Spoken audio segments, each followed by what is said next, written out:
এর পরের অংশে আল্লাহ রাব্বুল আলামিন বলছেন, وَمَن يَشْفَعْ شَفَاعَةً سَيِّئَةً يَكُنْ لَهُ كِفْلٌ مِنْهَا।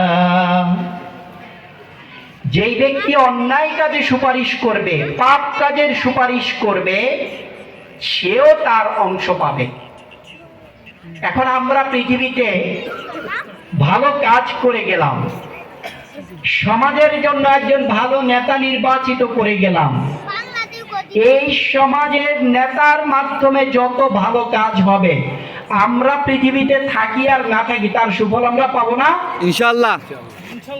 কি বলেন আপনারা? আমরা পাবো সেই সুফল? পাবো, অবশ্যই পাবো ইনশাআল্লাহ।